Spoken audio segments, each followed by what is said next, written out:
आज तक मैंने अपनी बेटी को सिर्फ एक बार सिली बोला है, उसके बदले मुझे 3 बार सुनने को मिल गया मम्मा यू आर सिली। जब उसने मुझे पहली बार सिली बोला मैं बहुत शॉक में रह गई। यार मेरी माँ मुझे क्या क्या नहीं बोलती थी, हमने कभी आंसर बैक नहीं किया, इसका हाल देखो। बट फिर मैं पास में चली गई। यार मैं अपनी मम्मा को वापस आंसर क्यों नहीं देती थी, क्यों मैं उनको वो सब बातें नहीं बोलती थी जो वो मुझे बोलती थी।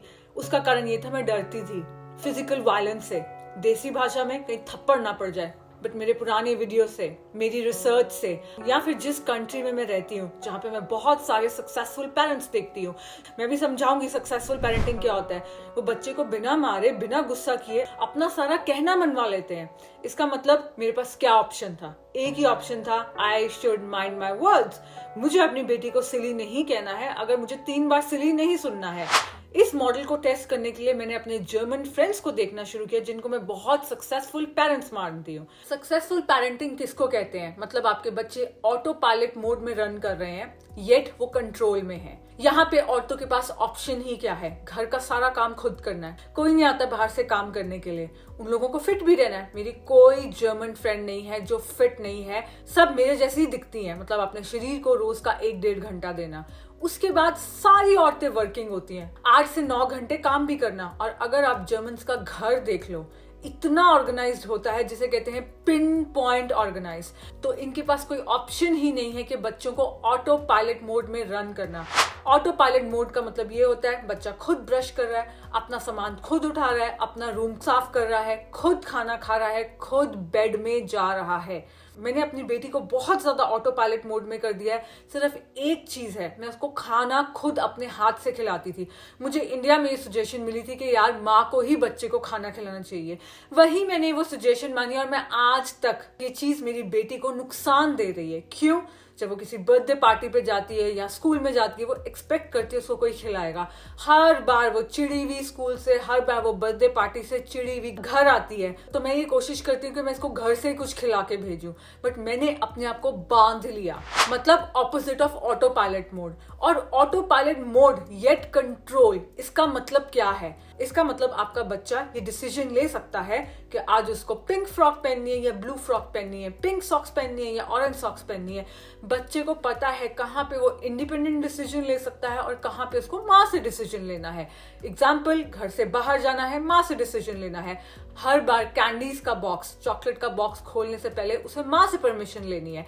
माँ का मेकअप, ज्वेलरी, फोन यूज करने से पहले माँ से परमिशन लेनी है।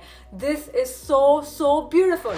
यहाँ पे जर्मनी में सारे के सारे पेरेंट्स ऐसे हैं।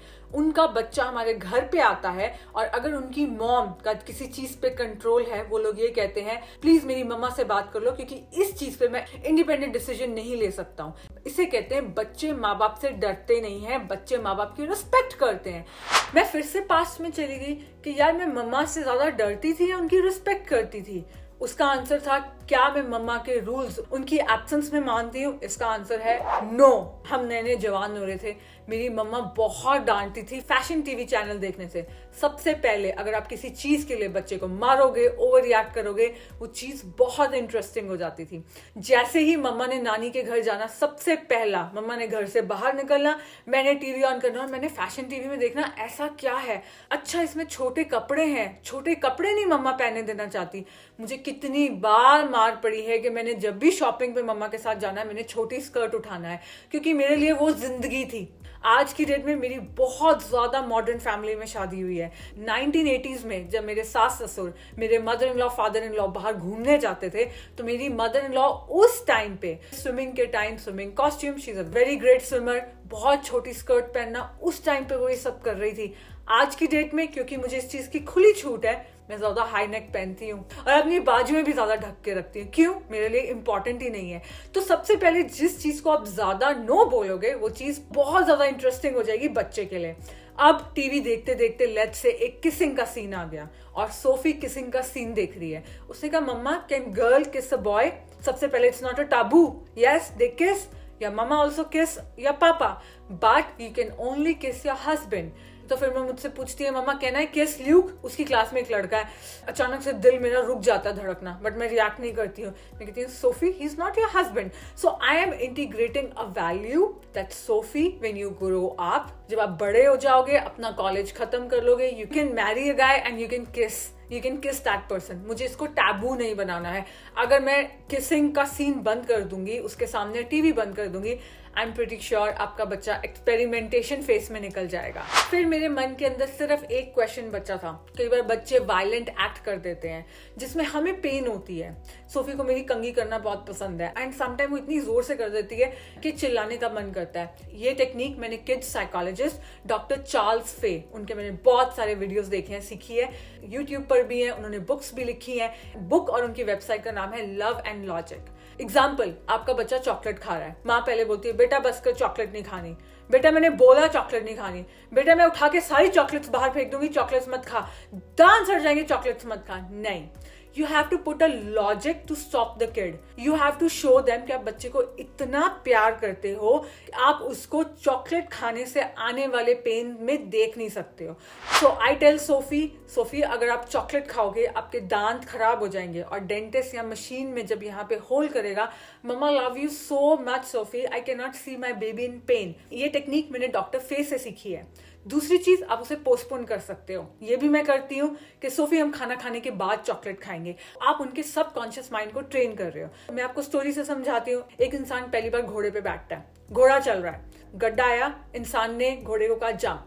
दूसरा गड्ढा आया, इंसान ने घोड़े को कहा जंप।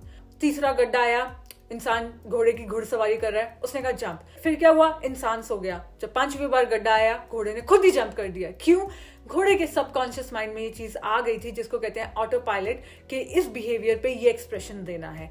तो सोफी भी ये चीज सीख चुकी है और ये इसको फ्यूचर में भी काम आएगी कि जब भी वो मीठा खाने लगेगी वो सोचेगी कि यार पहले मैं कुछ खाना खा लेती हूँ, उसके बाद मीठा खाऊंगी।